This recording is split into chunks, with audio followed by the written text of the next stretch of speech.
Happy Friday, everybody. It's hashtag FAQ Friday, live from Lancashire. And this week's frequently asked question is actually timely because I will be exhibiting at the Lakes Hospitality Association show in Junction 36 next week. And we get lots of exhibitors who ask the question how to get the best out of exhibiting. I get asked a lot when I'm networking and also when I'm talking to businesses and they're thinking about exhibiting. So it's a great exposure if you're at the right show. So how to get the best out of exhibiting your business? Well, number one, choose the right show to exhibit. And what does that mean? Well, you've got to make sure that you know your ideal client and where they are going to be. Are they going to be at the LHA show, for example? My ideal client, would they be at the LHA show? If not, you shouldn't be doing it. And really focus on what you want to get out of it. If you want, it's always a good idea, if you can, is to go to the show that you're thinking about exhibiting prior to actually exhibiting, so that you can get the lay of the land. You know exactly who's already exhibiting there, what they're getting out of it. It's not great policy to go around and question the exhibitors because they've already paid, and it isn't great ethics and values to do that. I think it's really important that use your morals and understand that if you were in that position, don't go selling to exhibitors because they have paid the money to be able to get there. But go and actually just get the lay of the land and whether your ideal client's going to be there. Is it a show that is marketed well?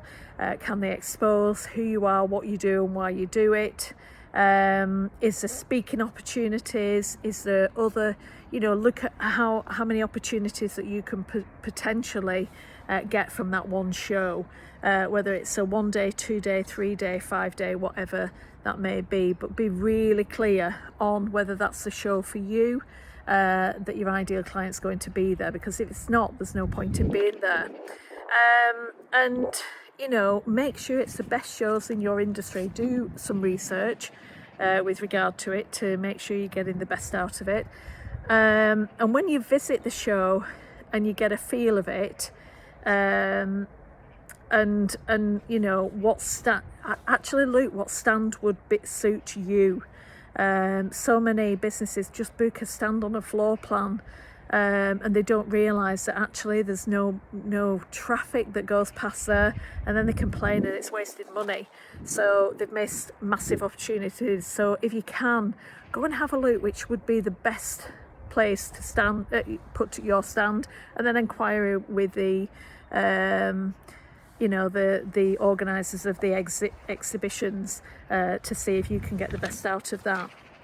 And be clear on the goal that you want to achieve at the exhibition.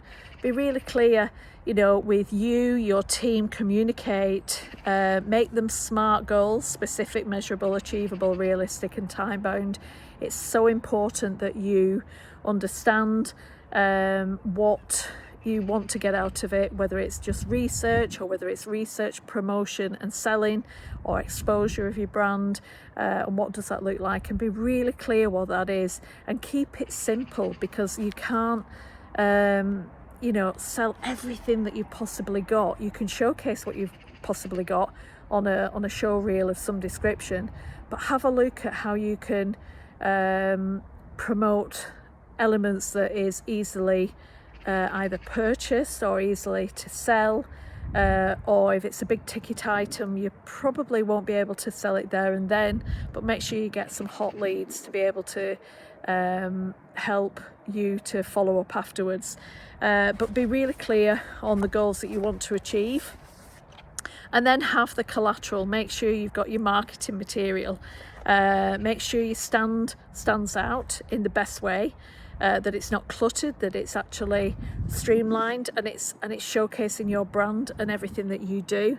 Have a digital business card so that your ideal client can actually go and have a be able to put it on their phone or put it on their details with a call to action, and always have a call to action at a show, what people can do, but get them while they're hot, because if they go home, they forget who you are, and if you don't deal with it pretty quick, you've lost the opportunity and the chance to be able to work with those people or sell to them. Have a show offer.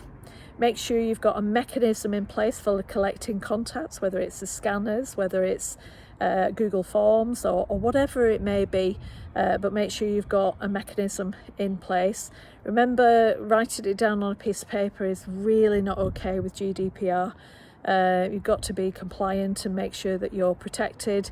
Tried and tested things to get people to your stand is something exciting to try, or whether it's some offer that you've got, or whether, which is the top tried and tested, a competition. If you've got a competition to collect business cards, or a competition to collect information, data, make sure that you do that, and get people to sign up to your newsletters and special offers, and give them an incentive of why to do that. And when you're taking your team, it's always best to take your team, because there's times where you'll need to either nip to the loo or go and have a coffee or something, and it's not wise to eat or drink on your stand unless you're drinking water, obviously, but make sure that you've got a team member who knows your brand, knows what you do, and knows why you do it. A salesperson is ideal, and make sure they're fully aware what is expected and how you want to deliver, what the smarter objectives are of the exhibition, and rehearse key messages. That is really key to exhibiting it to success. It's really important. Make sure you get promoting in advance. Tell all your customers, tell all your suppliers, tell everybody tell people who you want there to be able to come and say hello. So promoting in advance, invite your customers, invite your suppliers or your associates to your stand, and really look after them. So it's really important that you have a warm welcome with that, and really clear, open body language and smile. The amount of exhibitors who sit on a chair, sit behind a desk, or sit behind a stand and completely, doesn't look at potential prospects is ridiculous. And then they wonder why they're not actually engaging with the clientele or the customers. So it's really important that you think about having an open body language, a warm welcome, whether you want to offer snacks, but you've got to be watchful of what you're offering, obviously, because of certain food allergies and so on. But look your best at the exhibition. Really make sure that you're clean, clear, simple and effective. Your exhibition stand would be great to stand out for the best reasons, not the worst. And also look at ways in which you can really showcase every element of your business, and then make conversation, chance to do some market research with potential clients, ideal clients, as well as sales, and be curious. If you start with can I help you, that's a no. People will go, no, it's all right, I'm just looking. So it's a closed area then, which doesn't work very well.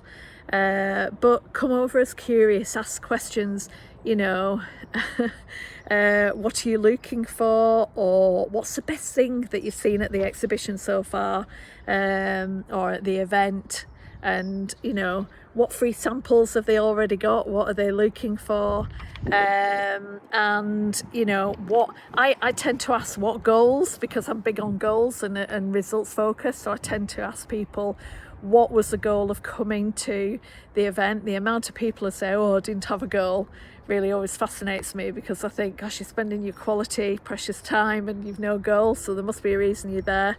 But it gives you a real good insight into what people are looking for.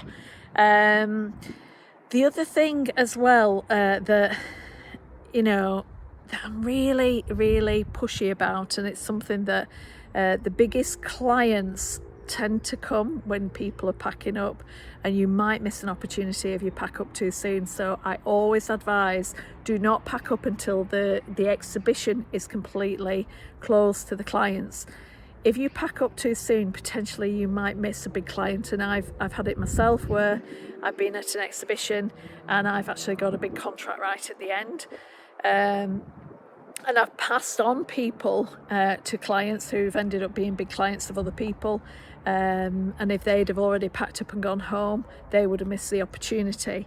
So look at future developments of what you're doing as well, you know, and communicate that. Get research on your future developments, whether it's needed in your industry or in your field or for your ideal clients.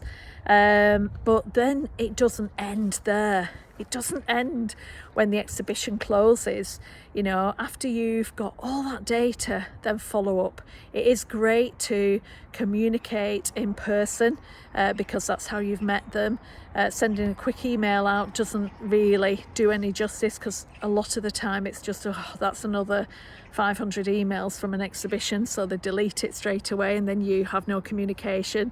But follow up and then review how the exhibition went, if it went really, really well, or what you learned from it, and how you can actually gain better perspective in the future.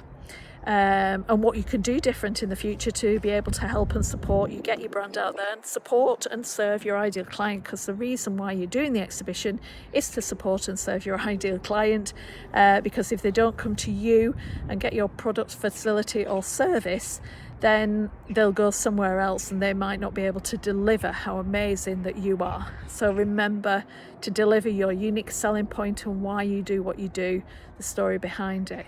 So much to take in, but if you do some elements of those, you're going to have a successful exhibition.